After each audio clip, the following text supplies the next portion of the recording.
My parents were salt of the earth people.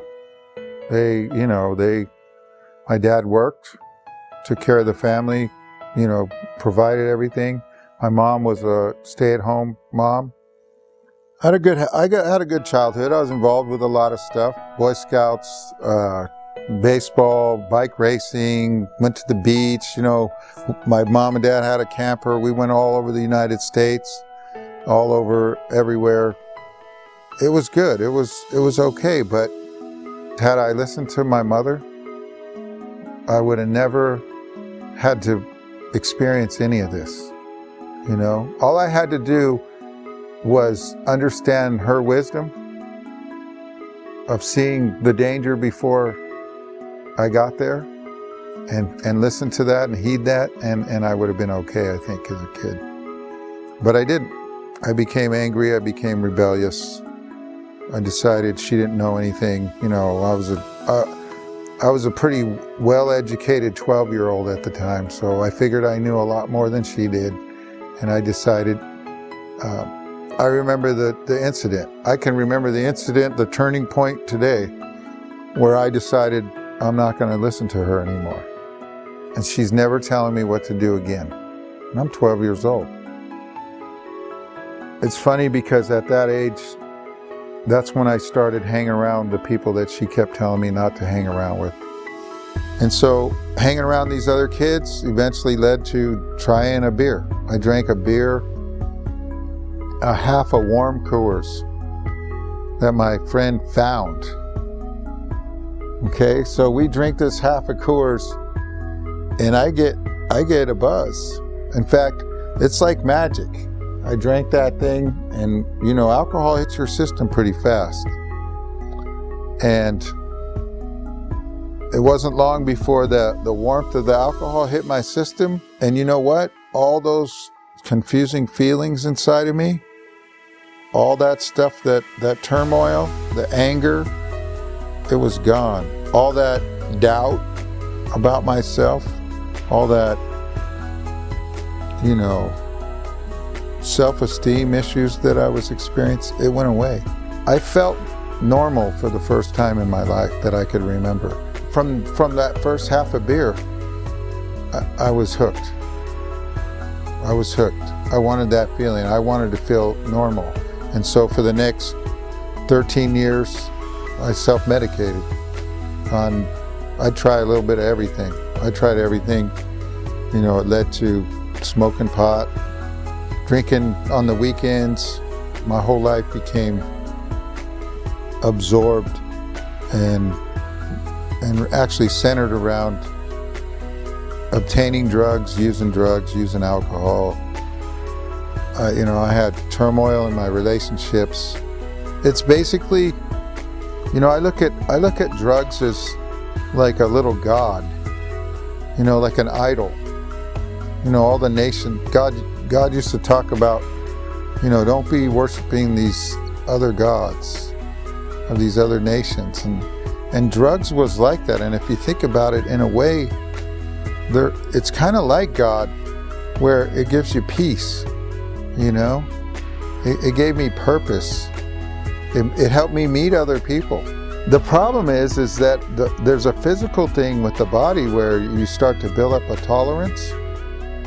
And by the time I quit using drugs and alcohol, what took a half a can of beer, I could do $300 worth of Coke and drink a 6-pack or a 12-pack and still not be able to feel that. It just stopped working. And so at some point, when the drugs stopped working and I just realized that I was failing, and I didn't have a place to stay. I was staying with a friend. One day, my brother was in AA for about 6 months, and I called him like 2 o'clock in the morning, and I just told him, I said, I don't want to do this anymore, and I don't know how to stop. I do not know how to stop. I need help. So I went to AA, and I went to start going to meetings. I got hooked up with a sponsor and became very involved in the program. They say 90 meetings in 90 days. So I probably went to 150. because I was scared. My addiction was so bad. You know, I thought I was never going to get out. I was hopeless. I was a hopeless addict. You know, it was just a dark place. And so I didn't ever want to go back to that dark place. And there was some hope in AA. So anyways, I went to meetings, got involved, started helping people, met a lot of great people, stayed sober. Stayed physically sober, met my wife. We started going to church. And after I'd been sober about a year, I was getting off work. And I was down by the Queen Mary in Long Beach. I used to work on the oil islands out there. And I was driving by the Queen Mary, and all of a sudden, like 6 marked and unmarked cars just kind of surround me and pull me over. So as soon as I got out of the car, they dove on me and threw me on the hood and cuffed me up, threw me in the back of the car, and then whisked me off with no telling me why or nothing, you know. And I'm asking them why, and they're like, you know why, you know why, you know why. And I'm like, I don't know why. And so they finally show me the warrant. I'm like, PC 187, you know, and it says murder. I'm like, murder? What are you talking about? I never murdered nobody. So anyways, they throw me in the car. They take me down to the station. I'm telling them over and over, I don't know what you're talking about. I don't know what you're talking about. They're playing good cop, bad cop, offering me a cigarette. You know, I tell them I want a lawyer. They say okay, and then they keep going. And then they say, if you take a lie detector test, we'll let you go. If you can pass the lie detector test, we'll let you go. And I'm like, okay, let's take it. And then I take the lie detector test. They say I'm lying. So they put me in custody. And while I was in custody, you know, the murder had occurred 18 months before this day. So I'm like, well, where was I 18 months ago? Where was I May 15th, 1983? I mean, could you tell me where you were? You might be able to get some of it. You might narrow it down. I narrowed it down. I start counting back 52 weeks a year, right? And I'm counting back. And I get it down to either I'm on the 4 days off or I'm working swing shift that Sunday. And I'm out on the island. The boat takes you out. The only way to get to the island is a boat. And you can't like have your friends come and pick you up at the island. The security will get you. And you're talking sitting in a cell, them accusing you of murder and trying to recall everything that you can 18 months ago. Well, it turns out my boss goes down to the main offices and gets the record and sure enough, I was working. I was out on the island when the crime was committed. So I couldn't have done it. I mean, I didn't do it, but here now we got proof that I didn't do it. So he went down to the DA's office and told him, hey, you got the wrong guy, man. You got the wrong guy. So they let me out. They let me and my co-defendant out.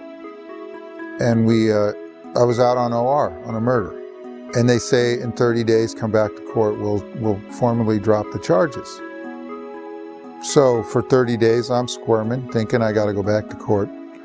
Scared, because I don't trust them now. Now I'm realizing what's going on.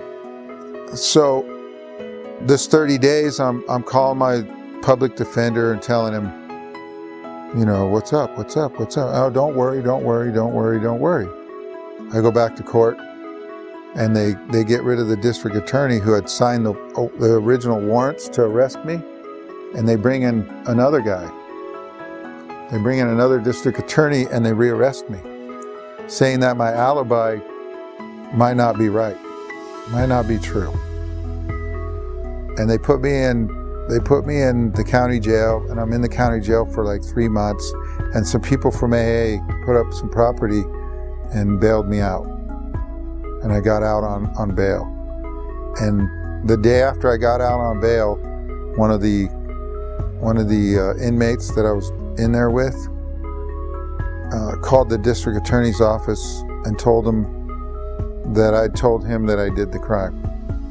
So they tracked down another guy and got him to corroborate his story. So they had 2 guys saying that I told them that I did the crime. I didn't understand that, God was in charge of everything. You know what I mean? I was like, how could this happen? Of course. Of course I was like, man, I can't believe this is happening. I don't understand this. But I didn't realize that God was in charge of everything. I really didn't get that at the time. So I wasn't angry at God. At that time, it seemed like God was my only option. You know what I mean? It was the only thing, I don't know, maybe instinctually or something, I figured it was the only thing I thought was bigger than this, that I needed help from anywhere, And so I read the Bible, I prayed,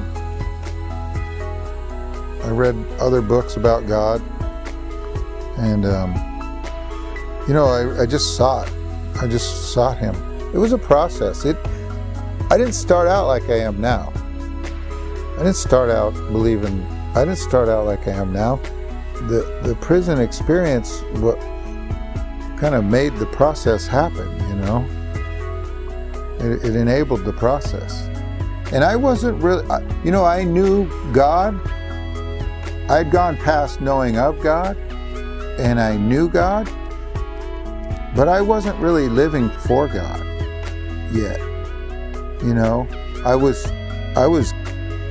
I was getting to know Him. I was establishing a relationship, and God was using this experience to get my attention, to give Him more of my attention, so I could learn more of what He wanted me to learn. And I got myself in trouble the first year, thinking I could just talk to those cops however I wanted. So I got in trouble early, and I went to the hole. After one year in custody, I went to the hole for 13 days, and I got out, and I had a family visit scheduled with Mary, and she told me after the family visit, she goes, "Look, I know that prison is a strange place. I don't understand what it is, and I know there's things in there that you got to do what you got to do to live, to survive." And she goes, "I'm not telling you can't do any of that or you shouldn't do any of that, but you really need to take into account that everything you do affects me." Because we lost our first family visit. We waited like a year for a family visit after we got married, and I blew it. I blew it because I couldn't maintain my cool. Because when I came to prison, I was angry. I was hurt, I was scared, I was confused, I was frustrated. I was like, I was a drug addict on the streets. I had a pretty good childhood. I was a little stubborn, little temperamental, rebellious teenager. My drug use I had gotten that under control. I had hope. I had a good job. I was blessed. God had blessed me by the time I went to prison, and I was devastated. I was shattered inside, and it never made sense. It's traumatic. I don't know how to describe it. It's like my life was over. But I was fighting. I was like, hey, we're going to do an appeal. I was naive. We're going to do an appeal, and the courts are going to know, and the truth's going to come out, and blah, blah, blah. And me and Mary got married on that, and, 5 years, I'll be out. I can wait for you for 5 years. And, we were fighting. And at the same time, every night when the lights go out, it's like, man, this is a dark place, man. This is horrible. This is, and I wasn't doing drugs, so I couldn't self-medicate anymore. You know what I mean? I could not escape. I couldn't get away from it. And it was horrible. I did have a weird spiritual experience, or I don't even know what it was. You know, I'm not one of these guys that sees angels or anything like that. You know, I don't, but I did have a weird experience that I'd like to explain, and you can cut it out if you think it's too weird. But I'm in my cell, and this one night,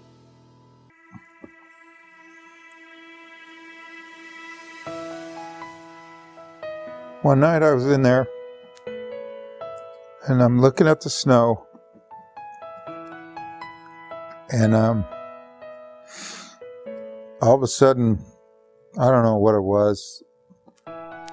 All I can say is a bright light. And I've heard this before, and I'm thinking, this guy's crazy, you know.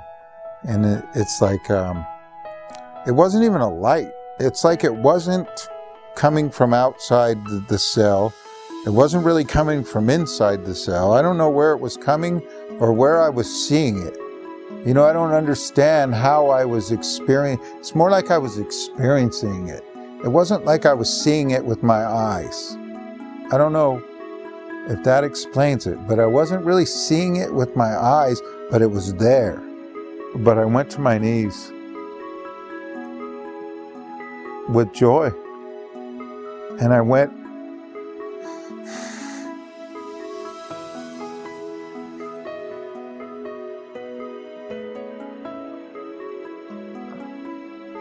with my face to the ground. And if I could have gone farther, I would have. And I was just shedding tears of joy in a cell, doing life for a crime I didn't commit. And I was reassured. And you know, God was with me the whole time.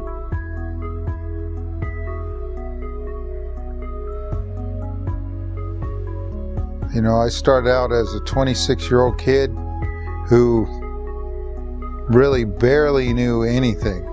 And,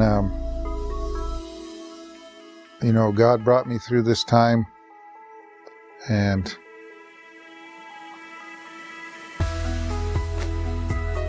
you know, He made a man out of me. I believe that He made a man. He made a man of God out of me that could be of some use. I wouldn't have chose this for my life.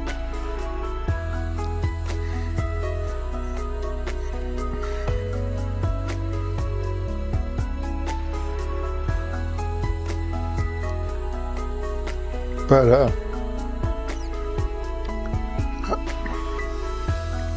I don't think I'll trade it.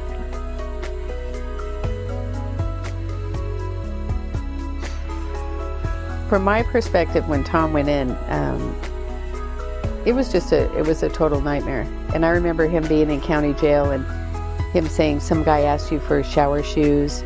I mean, he was with hardcore people, and he'd never really done that. So, and I remember the day he got convicted, going to see him, and he was crying. He couldn't, he was behind glass, and he couldn't, but he said, I can't cry here. What they did to him, I mean, because he was not a criminal in any way, or violent or anything. What happened to him, just, and who he is now, compared to the fear he had and what he had to go through.